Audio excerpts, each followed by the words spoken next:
Good afternoon, dear student. I Renu Kushwaha, faculty of Applied Science Department in SIRTE। जैसा कि engineering math part 1 में हम आपको बहुत सारे टॉपिक के बारे में पहले भी बता चुके हैं। आज का हमारा टॉपिक का नाम है कैली हैमिल्टन थ्योरम।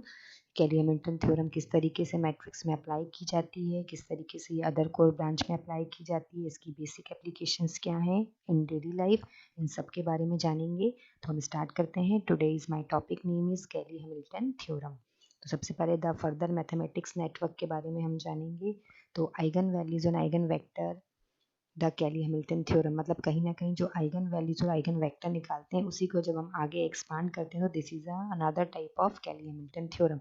तो before you start you need to be able to find the determinant and the inverse of 2x2 matrix and 3x3 matrix. You need to be familiar with the work on matrices on FP1. In particular, you should know what is meant by an invariant line. तो सबसे पहले solving simultaneous equation using matrices, eigenvalues and eigenvector, Cayley Hamilton theorem. When you have finished you should, उसके बाद ही हम इसके अंदर Cayley Hamilton theorem को अप्लाई कर पाएंगे। तो आप देखिए इसमें कुछ कंडीशंस बताई हुई हैं जिनको आपको ध्यान से रीड करना है। उसके बाद FP1 इनवेरिएंट लाइंस क्या होती है इसके बारे में आपको बताया। A reflection in two dimension has a line of invariant points in FP1. We learn how to find these by solving the matrix equation m x y is equal to x or y. The line of invariant point is a special case of invariant line, the points on which may move but will stay on the same line. Example are lines through the origin, under and with center the origin. And important result which should not be forgotten is that any transformation represented by a matrix phi fix the origin. ये इस तरीके से हम find कर सकते हैं किसको, invariant line को। Before we start, terminology: if S is a non-zero vector such that ms is equal to lambda s is called a eigenvector of m. Lambda is the corresponding eigenvalue. For example, हमने एक matrix ली जिसमें element लिए 2 1 is an eigenvector of m. तो 4 2 1 3 because m 2 1 and 5 2 1. Before we start, properties of eigenvectors: for a given eigenvalues the eigenvector is not unique. For example, 2 1 एक हमने matrix ली is an eigenvector of m. 4 2 1 3 because m 2 1 बराबर 5 2 1. But also 4 2 1 3 2 into 2 order की एक matrix ली, साथ में हमने एक कॉलम मैट्रिक्स को लिया जिसमें एलिमेंट है 6 3 बराबर, इसको सॉल्व किया तो 30/15 आया। इसको और भी लिख सकते हैं इज इक्वल टू 5 ब्रैकेट के अंदर मैट्रिक्स के अंदर 6 3, है ना। तो under the transformation the eigen vector is enlarged by scale factor equal to its eigenvalue. The transformation does not change the direction of the eigenvector. Fourth condition is lambda is equal to 0 is possible eigenvalue. Before we start, हम इस तरीके से ये theorem भी prove कर सकते हैं।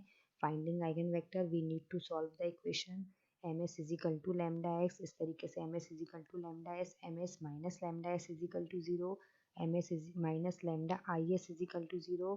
दोनों में से एस को कॉमन लिया तो M minus lambda I into S बराबर 0। If M minus lambda I is non singular this equation has a solution S is equal to M minus lambda inverse into 0 बराबर 0. But we are seeking non-zero solution for S. For these to exist, we require m minus lambda I to be singular. Determination: m minus lambda I is equal to 0. This is called the characteristic equation of m. Eigenvalues and eigenvector of a 2 cross 2 matrix. Example: find the eigenvalues and eigenvector of the matrix. हमें एक 2 into 2 order की matrix दी है, इसमें हमें eigenvalues और eigenvector निकालने हैं।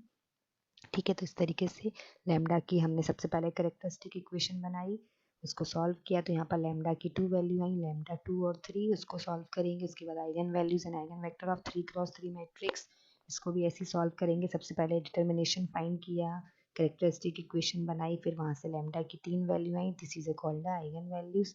अब इन्हीं 3 वैल्यूज पे हम आइगन वेक्टर निकालेंगे एक एक करके। ठीक है, जितनी वैल्यू आती है उतनी उसके वेक्टर आते हैं। तो ये हो गया लैम्डा इज इक्वल टू 1 के लिए आंसर 3 9, लैम्डा 2 के लिए 161 और लैम्डा 3 के लिए 151।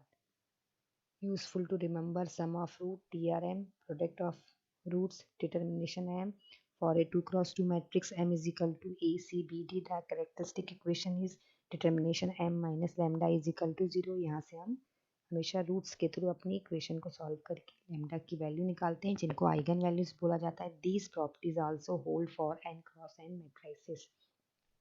डायगोनलाइजेशन क्या है ये आपको दिख रहा है, इस तरीके से हम सॉल्व कर सकते हैं डायगोनलाइजेशन।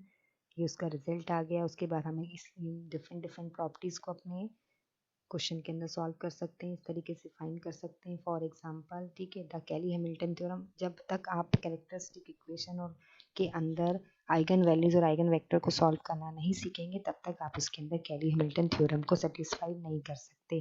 तो कैली हैमिल्टन थ्योरम के लिए जो आप कैरेक्टरिस्टिक इक्वेशन बनाते हो, जिसमें आप लैम्डा की वैल्यू फाइंड करते हो, उसको बनाना है। फिर उसके अंदर हमें कुछ चेंजेस पुट करने पड़ते हैं। तो ये जो आपकी इक्वेशन है, lambda square minus 5 lambda plus 6 is equal to 0, इसी को हमें सेटिस्फाइड करना है। इसमें हम सारा डाटा करेंगे, तो यहाँ लैम्डा की जगह पे हमें m रखना पड़ता है। तो ये हो जाएगा M square minus 5m plus 6 बराबर 0। तो लेफ्ट हैंड साइड में डाटा पुट करके आपको इसके अंदर इसको राइट हैंड साइड के बराबर सॉल्व करना पड़ता है। तो इस तरीके से हमने प्रूव किया। This is a Cayley Hamilton theorem. इस तरीके से हम प्रूव कर लेंगे तो आपका आंसर हो जाएगा।